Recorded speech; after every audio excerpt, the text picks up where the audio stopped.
ഏതൊരു ബിഷപ്പ് എന്ന നിലയിൽ സംസാരിക്കുന്ന ഒരു രീതിയോ കാര്യങ്ങളോ ഒന്നല്ല അവന് നേരെ ഉപദ്രവിക്കാതിരിക്കുക അവനെ. പിന്നെ അപ്പൊ കിച്ചുവിന്റെ കാര്യം നോക്കി തന്നെയാണ് ബിഷപ്പെ ഒതുങ്ങി പോയി ജീവിക്കണേ. പല കാര്യങ്ങൾ അവർക്ക് പുറത്ത് പറയാൻ പറ്റത്തില്ലെന്ന് അവർ അതൊക്കെ പറയുവാണെങ്കിൽ രാഹുൽ ദാസ് ചിലപ്പോൾ ഇച്ചിരി ബുദ്ധിമുട്ടുണ്ടായിട്ട് എന്താണെന്നറിയോ, കിച്ച് അണ്ടർവേൾഡ് കിങ്ങാണ്. യെസ് ഗൈസ്, അപ്പൊ കിച്ചു അണ്ടർവേൾഡ് ആയിട്ട് ഭയങ്കര ബന്ധമുണ്ട്. ദാവിദ് ഗ്രാമിന്റെ ഗ്യാങ്ങിലെ ഒരു കണ്ണി കൂടാണ്. ഇതൊക്കെയാണോ ഓലക്ക? എന്റെ പൊന്നു ബിഷപ്പേ. വേഷങ്ങൾ ജന്മങ്ങൾ വേഷം മാറാൻ നിമിഷങ്ങൾ നാം അറിയാതാടുകയാണ് ഈ ജീവിതവേഷം. ഹലോ ഗൈസ്, എല്ലാവർക്കും പുതിയൊരു വീഡിയോയിലേക്ക് സ്വാഗതം. നമുക്കറിയാം സോഷ്യൽ മീഡിയയിൽ ഇപ്പോഴത്തെ ചർച്ചാ വിഷയം ബിഷപ്പ് വന്നൊരു ഇന്റർവ്യൂ കൊടുത്തതാണ് കേട്ടോ. അച്ഛന് ചെയ്യാവുന്ന വേറെ എന്തൊക്കെ ജോലികളുണ്ട് അതൊക്കെ മാറ്റി വെച്ചിട്ട് ഈ ചാനലുകാരുടെയൊക്കെ പുറകെ പോയി ഇമാതിരി ഇന്റർവ്യൂ കൊടുത്തു കഴിഞ്ഞാൽ പിന്നെ അച്ഛനെ ആൾക്കാർ വെറുതെ വിടുവോ? ആൾക്കാർക്ക് പറയാനുള്ളത് പറയും. എന്തായാലും കിച്ചുവിനെ കുറിച്ചിട്ട് അദ്ദേഹം വന്നിട്ട് വളരെ മോശമായിട്ടുള്ള കുറച്ച് കാര്യങ്ങൾ പറഞ്ഞിട്ടുണ്ടായിരുന്നു. അദ്ദേഹം കുറച്ച് നാൾ മുന്നേ ഇതുപോലെ രേണുവിനെ കുറിച്ചും വന്ന് പറഞ്ഞു. എന്നിട്ട് ഇപ്പോൾ പ്ലേറ്റ് മാറ്റിയിരിക്കുകയാണ്. അതായത് ഇപ്പോൾ രേണുവിന് വയ്യാത്തൊരവസ്ഥയാണല്ലോ, രേണുവിനെ ചേർത്ത് നിർത്തുന്നുണ്ട്. അത് നല്ല കാര്യമാണ് എന്ന് കരുതിയിട്ട് ബിഷപ്പ് ഈ പറയുന്ന കിച്ചുവിനെ കുറിച്ച് വന്ന് പറയുന്ന കാര്യങ്ങളൊന്നും അംഗീകരിക്കാവുന്നതല്ല. എന്തായാലും അതിനെതിരെ ഇപ്പോൾ പ്രതികരിച്ചുകൊണ്ട് ഒരുപാട് ആൾക്കാരാണ് കിച്ചുവിന് സപ്പോർട്ടുമായിട്ട് രംഗത്തേക്ക് എത്തിയിരിക്കുന്നത്. എന്തായാലും അതിൽ ഒരു ഫാമിലി വന്നിട്ട് കിച്ചുവിനെ കുറിച്ചും അതുപോലെ ബിഷപ്പിനുള്ള ഒരു കിട്ടിലൻ മറുപടിയാണ് പറഞ്ഞിരിക്കുന്നത്. എന്തായാലും അവർക്ക് പറയാനുള്ളത് എന്താണെന്ന് നമുക്ക് വളരെ വ്യക്തമായിട്ടൊന്ന് കണ്ടിട്ട് വരാം.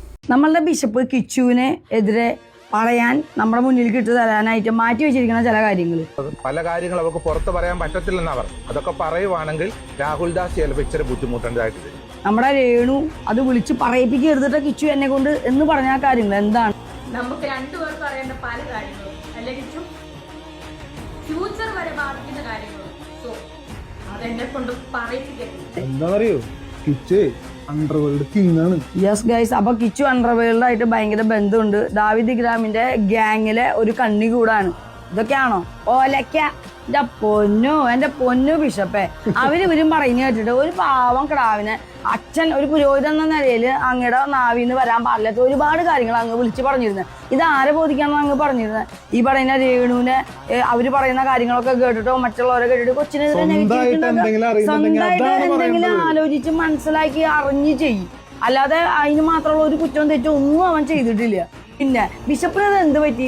എവിടെന്നെങ്കിലും എന്തെങ്കിലും ഭീഷണി ഉണ്ടോ? അണ്ടർവേൾഡിൽ നിന്ന് എവിടെന്നെങ്കിലും ചിലപ്പോൾ ദുബായിന്നോ സൗദിന്നോ അജ്മാനിന്നോ അലയിന്നൊക്കെ എന്താണ് പെട്ടെന്ന് രേണുവിനെ താത്തി കൊണ്ടുവന്നിട്ട് ഒറ്റയടിക്ക് രേണുവിനെ പൊക്കി ഈ ക്ലാവിനെ താത്തിയിടുന്ന ഇവനെതിരെ നെഗറ്റിവിറ്റി ഇങ്ങനെ പ്രചരിപ്പിക്കണം?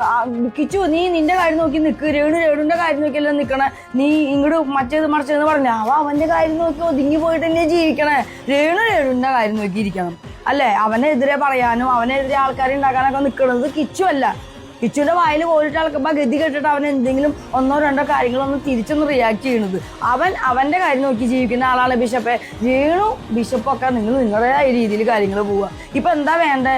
ഇവന്റെ പേരിലും കൂടി മാറ്റിയിട്ട് അത് രേണുവിന്റെ പേരിലും ഋതപ്പന്റെ പേരിലേക്ക് മാറ്റാനുള്ള അടുത്ത ശ്രമമായിരിക്കും ഇനി ബിഷപ്പിനെ കൊണ്ട് അവർ ഉദ്ദേശിക്കുന്നുണ്ടാവും. അത് നമ്മൾ മലയാളികളായി എല്ലാവർക്കും മനസ്സിലാവുന്നുണ്ട് ഈ പോക്ക് ഓടിക്കാന്ന്. വെറുതെ ഇങ്ങനെ പറയുന്നത് ഒരു ബിഷപ്പ് എന്ന നിലയിൽ സംസാരിക്കുന്ന ഒരു രീതിയോ കാര്യങ്ങളോ ഒന്നല്ല അവന് നേരെ ഉപദ്രവിക്കാതിരിക്കുക അവനെ.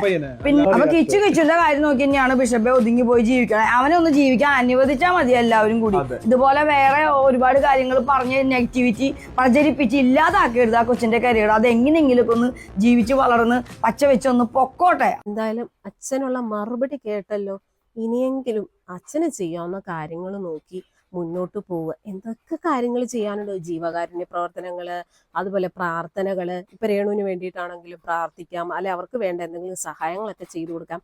അങ്ങനെയുള്ള കാര്യങ്ങൾ ചെയ്യും. അതിൽ നമുക്ക് ആർക്കും ഒരു പരാതിയോ പരിഭവോ ഇല്ല.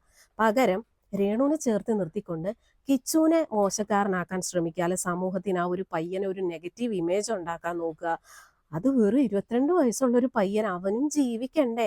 അവന്റെ ജീവിതം എന്തിനാണ് നിങ്ങളായിട്ട് നശിപ്പിക്കുന്നത്? എന്തിനാണ്? അവനെ കൊണ്ടാവുന്ന രീതിയിലുള്ള ചെറിയ ചെറിയ ബിസിനസ്സും കാര്യങ്ങളൊക്കെ ചെയ്ത് അവനൊന്ന് രക്ഷപ്പെട്ടോട്ടെ ബിഷപ്പെ. ബിഷപ്പിനെ സംബന്ധിച്ചിടത്തോളം നിങ്ങളൊരു പുരോഹിതനാണ്. നിങ്ങൾക്ക് ആത്മീയ കാര്യങ്ങളും അല്ലാതെ ജീവകാരുണ്യ പ്രവർത്തനങ്ങൾ, പ്രാർത്ഥന ഇതൊക്കെ ചെയ്ത് മുന്നോട്ട് പോകാം എന്ന് കരുതിയിട്ട് ആ ഒരു പയ്യന്റെ ജീവിതം എന്തിനാണ് തകർക്കുന്നത്? കുറച്ച് നാൾ മുന്നേ രേണുവിനെ കുറിച്ച് വളരെ മോശമായിട്ടുള്ള രീതിയിൽ പല ചാനലുകളിലും ഇന്റർവ്യൂ കൊടുത്തിട്ടുള്ള ഒരു വ്യക്തിയാണ് ഈ പറയുന്ന ബിഷപ്പ്.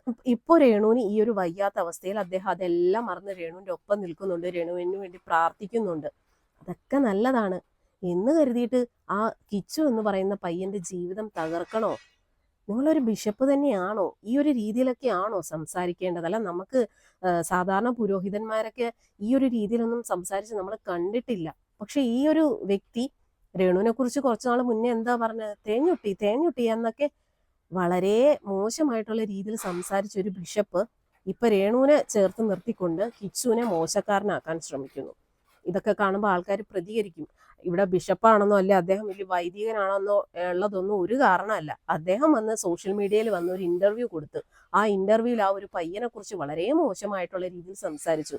അത് കാണുന്ന ജനങ്ങൾ പ്രതികരിക്കും. എന്നിട്ട് അച്ഛൻ പറഞ്ഞ ഒരു വാക്കുണ്ട്, നാളെ ഇനി സോഷ്യൽ മീഡിയ എന്നെ എടുത്ത് ട്രോളുമായിരിക്കും, ഞാൻ എയറിലായിരിക്കും, എനിക്കതൊരു പ്രശ്നമേ അല്ല. അച്ഛൻ എന്തോ പ്രശ്നം? ഞാൻ കണ്ടിട്ടില്ല ഇതുപോലുള്ള പുരോഹിതന്മാരെ ഈ ഒരു രീതിയിൽ സംസാരിക്കുക, എന്നിട്ട് കുറച്ചു നാൾ കഴിയുമ്പോൾ അത് മാറ്റി സംസാരിക്കുക. എന്താ പറയേണ്ടത്?